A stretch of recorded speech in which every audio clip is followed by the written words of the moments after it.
Hello, friends, and welcome back to Stories About Entitled People. Today we have a new set of crazy stories about crazy people for you to enjoy. Here we go. The time a coworker stole my tip. The coworker in question was a pain in the butt, but she was a decent server and she did her side work, so whatevs. So this girl wanted to leave early one night. She had one table left and asked me to take them because they'd be camping out for a while. I too had one table left that was just finishing up, so I said I'd take them if she didn't cash them out first. I wasn't going to stay on the clock to make $0 extra and clean her section. She threw an absolute fit, but eventually transferred the table. Now I don't know why she transferred them because she stayed the whole time they were there. She walked around the whole restaurant and bar, trashing me to anyone who would listen. When it came time to cash them out, she went to the table and said something to them while I was running their cards and making change. F&A. I handed them their slips and cashed the one guy who paid in cash. Someone at the table said, "I don't know what you did to that girl, but she told us not to tip you." I said, I think she's just having a bad night. I thanked them for coming in and wished them a good night. I went through the POS and started entering tips while I waited for them to leave. I was fuming, but the table was happy with me, so I wasn't going to let it get to me. As soon as they left the table, B McBeeface slides into the seat. I was like, the F? So I hustled down there and I can see her looking at the slips. When I get to the table, she's getting up and has $4 cash in her hand. Now everyone at the table left me a 20%-ish tip except for the cash guy who left me nothing on a $20 check. So 20% times $20 equals $4. It was at this point that I lost my crap. I asked her if she took my money off the table. I'd like to say I was calm and collected, but I'm sure that I wasn't. She runs screaming to the manager that I accused her of stealing. I explained the whole situation to the manager, who I'm sure will see reason.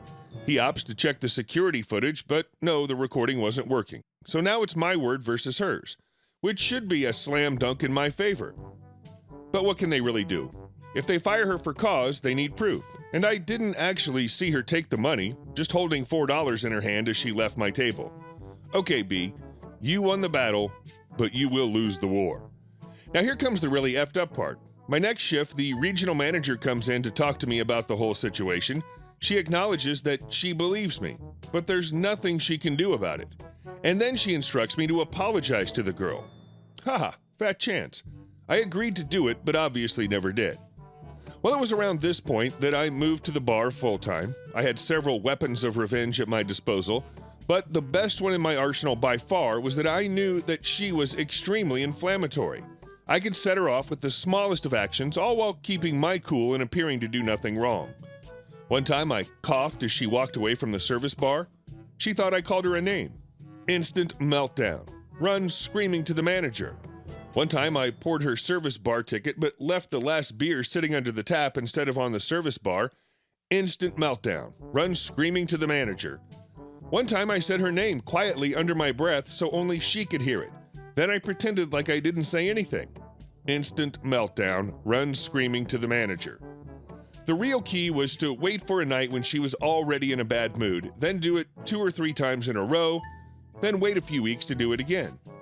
That way it looked like she was just being a child and taking it out on me since she already had beef with me. It worked like a charm. She got crappier shifts, crappier sections, and in turn, crappier tips. As her frustration grew, so did her outbursts. Eventually, she got fired for threatening to have her boyfriend beat me up within earshot of a manager. Fired on the spot. Check and mate, B. The whole process took about 5 months. Was it petty? Yes. Was it childish and passive-aggressive? Absolutely. Was it all over $4? Yup. Was it satisfying?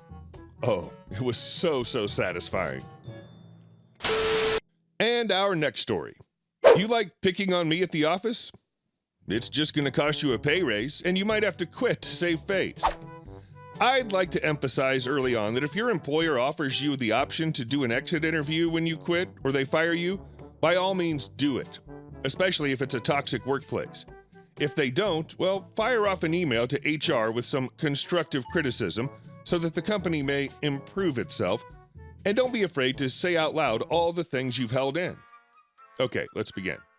Last year, after much thought, I decided to quit my job. It wasn't specifically B-Face, as we'll call her, that caused me to quit, but that just mixed in with other issues, and eventually I just said F it, grabbed the first job opening I could find, and went on my merry way. See, B-Face for some reason had a knack for picking on me ever since I started at the job as an intern back in 2014 when I was halfway through college. The pay wasn't much, but it was the first real job I've ever had. Plus, my boss at the time was a great person, and to this day is still someone I can count on, and above all, a true friend. Moving forward from all that mushy-gushy stuff, B-Face had a knack for picking on me ever since day one. At the beginning, it was for minor stuff, such as a mistake here and there. It was natural since I was still learning the ropes, and hey, mistakes get made. But eventually, it started growing. If you've worked at a mindless, bureaucratic desk jockey type of job, you know that at a few points in the day, people are just going to slow down their rhythm and start idle chat about what they've been up to and on and on. Naturally, this is how people got to know me and such. Not gonna lie, I was a pretty boring person, so whenever I did something, people would ask about literally all the details. At first, it began with B-Face calling bullcrap on my backstory. Whatever, I brushed it off.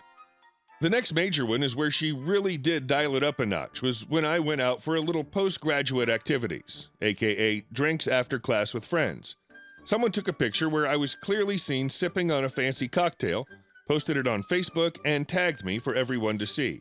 Well, B-Face the next Monday nonchalantly asked me about it and went on a tirade about how I was becoming an alcoholic and other things. It wasn't something I did often, so it ended up as an in-joke of sorts, but B-Face still insisted on it every chance she got. Also, one of our colleagues that regularly went out on Fridays and got crap-faced and also loudly and proudly admitted to it, well, B-Face thought that was normal and never paid any mind to it. Next big incident was when I accidentally blurted out that I was going to take shooting classes. B-Face loved it, literally managed to stop the whole office when she found out because she was 100% sure that the week after classes I would show up at work like Rambo with a machine gun in each hand, a red bandana, and a taste for vengeance. Not only did she blatantly say that it was a serious character fault, but also went on a tirade about how it was the result of me not going to church enough, a bad upbringing, among other things. I actually had to sit down with my boss to talk about it and asked him to intervene, which he did, and she got a big chewing out by our manager. She didn't stop, though. 2 months later, I took over one of my colleagues' duties while she was on 4 months maternity leave. B-Face nitpicked everything I did for 4 months. If she found any mistakes or anything, she loudly and proudly announced it to the whole office. At the time, I was also going to the therapist for stress and depression-related issues, and my therapist said I should really look into changing jobs since there was nothing I could really do to fight B-Face, since she'd been at the company for 10-plus years and knew the manager for 10-plus years also. A month after, my colleague returned and I got back to my usual activities. I get my paid vacations, and halfway through them, I found a job opening at a local fruit distributor. I know it was shady, but hell, I took it. And going through all the bureaucratic mess, HR asked if I'd like to do an exit interview, but that unfortunately wasn't possible due to me having found a new job and already being in it. So instead, they just told me to fire off an email to the head of HR. Fast forward 5 months to yesterday evening, at a cafe with my old boss. Chewing the fat and catching up on things, he let me in on that the one email I sent to the head of HR ended up in quite a bit of blowback on B-Face's career. While I did write about the positive things I saw in the company in my email and stated the reasons I was quitting, the bit about the rotten bits of the company created quite some backlash. Apparently, the head of HR had a sit-down with our branch's manager and the company's director about the email, and she said she was quite concerned about the feedback she'd received, especially the part where I talked about being persecuted and harassed in the office for just about anything I did. I didn't name anyone specifically in the email, but pointed out several situations where I was harassed and a double standard was applied in regards to my colleagues. Obviously, this reflects poorly on someone's reputation as a manager, being that HR will keep it in file in eternum for all eternity. Our manager called my boss and B-Face for a sit-down of her own. She proceeded to give B-Face a big chew-out because of it, and apparently it cost B-Face a big pay raise. It also apparently tipped the balance on our manager's plans since she decided to call it quits.